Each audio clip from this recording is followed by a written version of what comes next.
everyone, this is P Education with Kiran Taslim Khan. Last video में 2024 और 2025 cover करवाते थे. Now today we will learn about the section B. Short answers इसको हम आज cover करते हैं और इसी के साथ डिस्क्रिप्टिव आंसर्स को भी मैं इसी वीडियो में कंप्लीट करवा दूँगी क्योंकि अब बहुत शॉर्ट टाइम है, क्योंकि परसों जो है वो इसका इंग्लिश का मैट्रिक क्लास का पेपर है. नोट यहाँ पर दिया हुआ है, answer any 8 of the following question, each question carries 5 mark. आपने कोई भी 8 क्वेश्चन जो है वो इसको अटैम्प्ट करने हैं और हर क्वेश्चन का जो है वो 5 मार्क्स है. फर्स्ट क्वेश्चन उन्होंने कहा है write the central idea of the poem the voice of God. Voice of God का सेंट्रल आइडिया आपने लिखना है. क्वेश्चन नंबर 2 में दिया है what was the dispute between the rich man and the beggar. Beggar और रिच मैन के दरमियान क्या डिस्प्यूट हुआ था, क्या तनाज़ा हुआ था, आपने वो बताना है. जस्ट अच्छा, ये जो शॉर्ट आंसर है इस पर जो पूछा है सिर्फ आपने उसी का आंसर देना है, कोई आपने डिस्क्रिप्शन में इसके नहीं जाना है. क्वेश्चन नंबर 4 यहाँ पर है, sorry according to the paper यहाँ पर 4 है और अकॉर्डिंग टू द नंबर जो है वो क्वेश्चन नंबर 3 है. तो 3 और 4 में कंफ्यूज नहीं होइएगा. क्वेश्चन नंबर 3 है और वैसे यहाँ पर जो मेंशन है वो क्वेश्चन नंबर 4 है. 4 है what can you do to develop awareness about the dignity of work. dignity of work, काम की अहमियत को आप किस तरह से डेवलप करके उसकी अवेयरनेस दे सकते हैं, कर सकते हैं, आपने वो बताना है.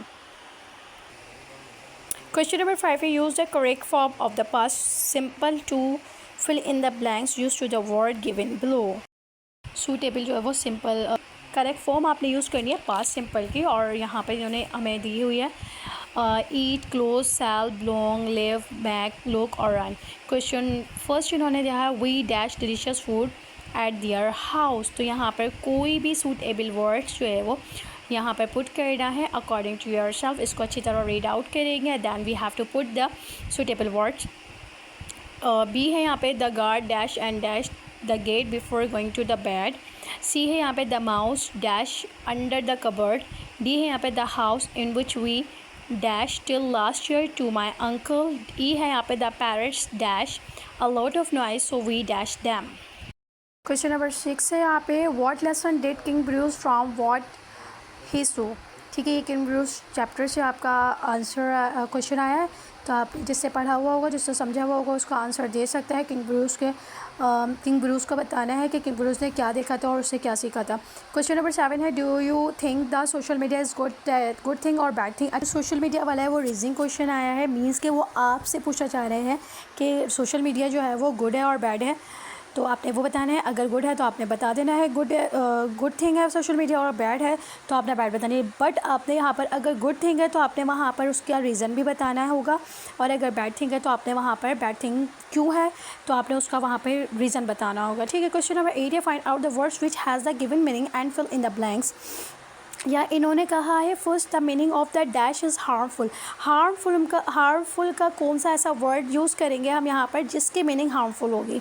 ठीक, आपने कोई ऐसा अप्रोप्रिएट वर्ड यूज़ करना है जिसकी मीनिंग हार्मफुल होगी. बी में है the meaning of dash is slowly become verse. ठीक है, आपने कोई ऐसा अप्रोप्रिएट वर्ड यूज़ करना है जिसकी मीनिंग स्लोली बिकमिंग वर्स होगी. ठीक. क्वेश्चन नंबर सी है the meaning of the dash is extremely great. तो आपने यहाँ पर भी ऐसा सूटेबल वर्ड यूज़ करना है जिसकी मीनिंग जो है वो एक्सट्रीमली ग्रेट होगी. डी है यहाँ पे the meaning of the meaning of dash is trouble. तो यहाँ पर भी आपने ऐसा अप्रोप्रिएट वर्ड यूज़ करना है जिसकी मीनिंग जो है वो ट्रबल हो. ई यहाँ पे the meaning of dash is unwise. यहाँ पर आपने ऐसा सूटेबल वर्ड यूज़ करना है जिसकी मीनिंग अनवाइज हो. क्वेश्चन नंबर 9 है why is Gorakh hill a great place. Gorakh hill के बारे में बताना है कि गोरख हिल जो है वो अच्छी जगह क्यों है. क्वेश्चन नंबर 10 है how often do we hear about the fatal road accident. Fatal road accident के बारे में आपने बताना है कि आपने कितनी दफ़ा सुन चुके हैं या आप सुनने में आता है. क्वेश्चन नंबर 11 है what two important safety measure can safe people life. कोई भी टू जो है वो सेफ्टी मेजर्स आपने बता रहे हैं जो कि जो इंसानों की ज़िंदगी को सेव करते हैं. क्वेश्चन नंबर 12 है did any of the children experience something strange. Question number 13 है use the following in your on sentences. अच्छा, ये वर्ड्स इन्होंने दिए हुए हैं या आपने अपनी वर्डिंग में यूज़ करना है. रैक्स भी आप आराम से बना सकते हैं. डिस्प्यूट, अगर इनके मीनिंग्स आपको मालूम होगी तो आप ईज़िली जो है वो इनके सेंटेंसेस बना सकते हैं. रैग्स है, डिस्प्यूट है, वेलफेयर है, मिंगल है और क्लैम है. These are not difficult, very easy words. अच्छा, इसी के साथ हम सेक्शन सी को कवर करते हैं, जो कि है हमारे पास डिस्क्रिप्टिव क्वेश्चंस। यहाँ नोट ना जो है answer any 4 of the following question, each question carries 10 marks. अच्छा, कुछ सेक्शन सी के जो होते हैं वो 10 मार्क्स होते हैं। ये लेंदी होता है थोड़ा सेक्शन सी, और इसके अंदर आपके पैराग्राफ्स होते हैं और एप्लीकेशंस लेटर्स वगैरह होती है। तो क्वेश्चन नंबर 14 उन्होंने कहा है write a paragraph on any one of the, इन तीनों में से कोई भी एक आपने पैराग्राफ लिखना है जो भी आपको याद हो, जिस पे भी आप आसानी से लिख सकते हैं। Now you can write down. First है सोशल मीडिया, सेकंड है हमारे पास क्रिकेट मैच और माय हॉबी। ये तीनों जो है वो बहुत ईजी है, कोई भी एक सेलेक्ट करके आप राइट डाउन कर सकते हैं। क्वेश्चन नंबर 15 है write an application to the head master or head mistress requesting him or her to allow your class to go for picnic.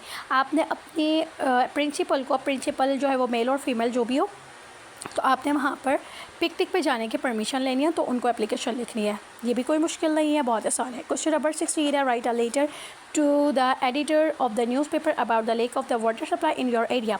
अच्छा, आपने जो है वो लेटर लिखना है news editor of the newspaper about the, आपके area में पानी की कमी की वजह है, तो आपने वहाँ पर लेटर लिख कर उन्हें बताना है कि हमारे एरिया में जो है वो वाटर सप्लाई की लेकनेस है, तो आपने इसके ऊपर लेटर लिखना है। ये भी कोई मुश्किल नहीं है।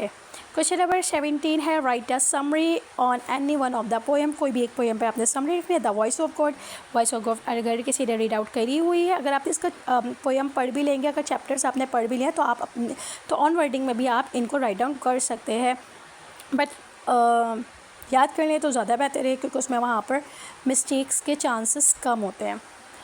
द वॉइस ऑफ गॉड पे आपने समरी लिखी है, या किंग ब्रूस एंड स्पाइडर पे लिख ले, या लिटिल थिंग्स पे लिख ले, जो भी आपको अच्छी तरह याद हो आप वो उस पर राइट डाउन कर लीजिएगा। क्वेश्चन नंबर 18 है write a note on any one of the following. अच्छा, यहाँ पर इन्होंने जो क्वेश्चन नंबर 18 दिया हुआ है उस पर जस्ट आपने नोट लिखना है, वहाँ कोई समरी नहीं है, कोई ऐसे नहीं है, कोई पैराग्राफ नहीं है, जस्ट नोट लिखना है। अच्छा, नोट जो है वो आपका शॉर्ट लिखना है, ज़्यादा लॉन्ग नहीं लिखना है। द वॉइस कैलिप पे नोट लिखते हैं, आप बैटरी पे लिखते हैं या हेलमेट पे लिख लें। अच्छा, ये तीनों चैप्टर्स जो है वो आपकी बुक में मौजूद है, जिसने भी रीड आउट करे होगा वो कन्वीनियंटली इस पर लिख सकता है। अगर आप इन चैप्टर्स को जस्ट पढ़ भी लेंगे तो तब भी आप इन पर नोट और समरीज़ और ऐसे लिख सकते हैं, बट पढ़ना ज़रूरी है। क्वेश्चन नंबर 19 है ट्रांसलेट इनटू द उर्दू और सिंधी। अच्छा, देखिए, उर्दू और सिंधी, जो सिंधी स्पीकिंग होंगे वो सिंधी में कन्वर्ट करेंगे, जो उर्दू स्पीकिंग होंगे वो उर्दू में इनको ट्रांसलेट करेंगे। ठीक, translate into Urdu Sindhi any 5 of the following, इनमें से कोई भी 5 जो है वो आप ट्रांसलेट करेंगे। फर्स्ट है the caliph asked the beggar to the first speak first. Second है all students should study up of the master level. Third है I am having a real problem with any sibling. Fourth हमारे पास है I take a bath at 7 in the morning। Fifth है she has finish her work. 6 है यहाँ पे I study in class 10। 7 है the sun rises in the east. अच्छा, यहाँ पर 7 इन्होंने ट्रांसलेशन दी हुई है, कोई भी आपने 5 करनी है, जो भी आपको आसानी से अच्छी तरह समझ आ रही है आपने इनमें से चूज़ करके वो राइट डाउन करनी है, ताकि आपकी चेकिंग में कोई भी मिस्टेक ना हो जिसकी वजह से आपके मार्क्स कटिए, क्योंकि इसके जो एक क्वेश्चन के जो मार्क्स है वो 10 मार्क्स है। अगर इनके 10 मार्क्स में से आपके डिडक्ट होंगे तो आपके जो ग्रेड है वो डाउन हो जाएगा। तो कोशिश ये करिए कि हमारा सेक्शन सी जो है उसको हम बहुत अच्छी तरह से करें, उस पर कोई मिस्टेक ना छोड़ें, ताकि हमें फुल मार्क्स मिले और हमारा ग्रेड जो है वो अप हो जाए। अच्छा, ये हमारा इंग्लिश का जो था वो हमारा लास्ट मॉडल था। मेरा अपने सारे वीडियोस पे जो है वो उस मॉडल इंग्लिश का तमाम मॉडल को कंप्लीट करवा चुकी हूँ। अब जो हम न्यू मॉडल पर फिज़िक्स, केमिस्ट्री, बायो साइंस है और पाकिस्तानी स्टडीज़ है, हम उनको अब पेपर्स के बाद जो है वो कंटिन्यू करेंगे, ताकि न्यू स्टूडेंट्स जो हो वो वीडियोस उनके लिए बहुत हेल्पफुल हो। मिलते हैं नेक्स्ट वीडियो में, तब तक के लिए अल्लाह हाफ़िज़।